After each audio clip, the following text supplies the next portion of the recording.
वालेकुम everyone. Finally जो तहसीलदार का इंग्लिश कंपोजिशन का पेपर था वो आज हो चुका है। मॉर्निंग सेशन का इवनिंग का भी चल रहा है। तो पेपर जो था वो इजी था, इंतहाई इजी नहीं कह सकते, कुछ चीज़ें उसमें काफ़ी ट्रिकी थी।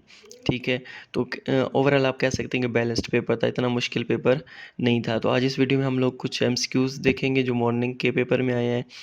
लेकिन आपने मुझे कमेंट बॉक्स में ये बताना है कि आपके एक्सपेक्टेड मार्क्स कितने हैं। ठीक है, और इसके अलावा अगर आपको कोई एमसीक्यूज़ याद है या ज़हन में तो वो भी आप मुझे कमेंट बॉक्स में बता सकते हैं। चलें स्टार्ट करते हैं। अच्छा, पहला क्वेश्चन है one who does duty once duty. ठीक है, ये एक ब्लैंक्स फिल करनी थी यहाँ पे। सेकंड था वेडली का सिनोनिम। अच्छा, इसके मुझे ऑप्शंस नहीं याद, पर आप देख लीजिएगा इसको। थर्ड था very bury the hat hatch to make a space. ठीक है, वहाँ पे ये इसका जो है मीनिंग आता है ईडियम का।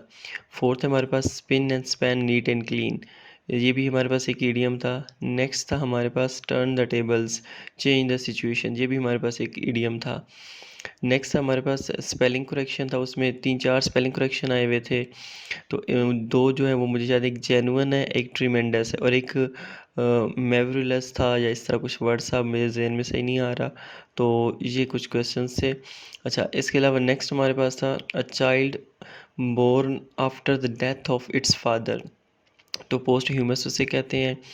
9 क्वेश्चन हमारे पास कोल्ड फीट टू हेजिटेट, इसका मतलब होता है हेजिटेट होता है। वहाँ पे मेरे ख्याल से हेजिटेट का ऑप्शन नहीं था, तो वहाँ पे नन ऑफ दीज आता है। अच्छा, man to man goes to guess. अच्छा, ये सिंगुलर प्लूरल थे हमारे पास, इसमें कोई ख़ास बात नहीं थी, तो ये सिंगुलर प्लूरल ही थे, तो इसका ये करेक्ट ऑप्शन आता है। 11 हमारे पास ए बी नॉर्मल का एंटोनिम था, उसका हमारे पास आंसर आता है मॉडर्न। अच्छा, ए बी नॉर्मल का नेटिव भी कह सकते हैं। ठीक है, तो यहाँ पे मॉडर्न था, तो इसके अकॉर्डिंग हमारे पास यहाँ पे मॉडर्न करेक्ट है। अच्छा, कट द सॉरी फिगर, ये भी हमारे पास अनदर जो है वो इडियम है, इसका जो आंसर है वो क्रिटिसाइज है। 13 है वरीसम का एंटोनिम था हमारे पास, इसका करेक्ट आंसर जो है वो रिफ्रेशिंग आता है हमारे पास। 14 है इकनॉमीज था सेव मनी, वहाँ पे सिर्फ सेव लिखा था, मनी नहीं लिखा था, तो टोटल इसका जो मीनिंग बनता है वो सेव मनी बनता है। अच्छा जी, नेक्स्ट क्वेश्चन है बेलिक्वस था, इसका सिनोनिम था आई गेस, तो इसका है वार लाइक। 16 है हमारे a group of fish is called school.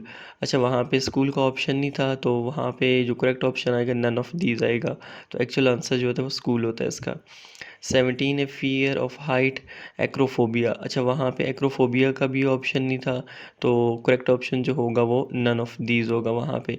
इस तरह 18 है हमारे पास वुल्फ इन शीप क्लॉथ्स, ये हमारे पास ब्लैंक्स फिल करनी थी वहाँ पे। 19 है हमारे पास। अच्छा, ओपोस्ट्रोफी इसका ये इसका सिनोनिम था, इसका सिनोनिम के ऑप्शंस मुझे याद नहीं है, पर आप खुद इसको देख लीजिएगा, अगर आपको याद है तो मुझे भी बता दीजिएगा। A person who work with no salary, उसको ऑनरेरी कहते हैं। ठीक है, जिसकी सैलरी नहीं होती ऑनरेरी होती है। ऑनरेरी मीन्स एक फिक्स्ड अमाउंट होती है उसकी। अच्छा, मीनिंग ऑफ एक्नॉलेज, अच्छा कुछ मीनिंग से एक्नॉलेजमेंट का मीनिंग था, और भी 2-3 थे, तो मुझे फ़िलहाल यही याद है। अच्छा, 22 all those who go to the church are not saint, इसका हमने उर्दू में तर्जुमा बताना था। उर्दू में तर्जुमा ये था कि बगल में छुरी मुंह में राम राम, इस तरह को जो था। अच्छा, कुछ उर्दू के वर्ड्स आए थे, मैं आपको ज़ुबानी बता देता हूँ, यहाँ पे तो नहीं लिखने हो रहे थे, तो मैं आपको ज़ुबानी बता देता हूँ। एक था कलअदम, था कलअदम का होता है नल एंड वाइड होता है। दूसरा था रंजिश, इसकी उर्दू लिखनी थी, सॉरी इंग्लिश लिखनी थी। एक था मोदूम, ठीक है मोदूम। एक और था हमारे पास ढींगा मुश्की, ढींगा मुश्की, इन सारों की ना इंग्लिश लिखनी थी, ट्रांसलेशन करनी थी। और लास्ट हमारे पास था फ़रोग, तो फ़रोग का भी हमारे पास था डेवलप था आई गेस। तो ये कुछ 27-28 मेरे पास एमसीक्यूज से पार्ट, तो नेक्स्ट इंशाल्लाह पार्ट में बनाऊंगा कुछ टाइम बाद वो भी। तो अगर आपके पास भी कोई एमसीक्यूज है शेयर करना चाहते हो तो काइंडली मेरे साथ शेयर कर लें।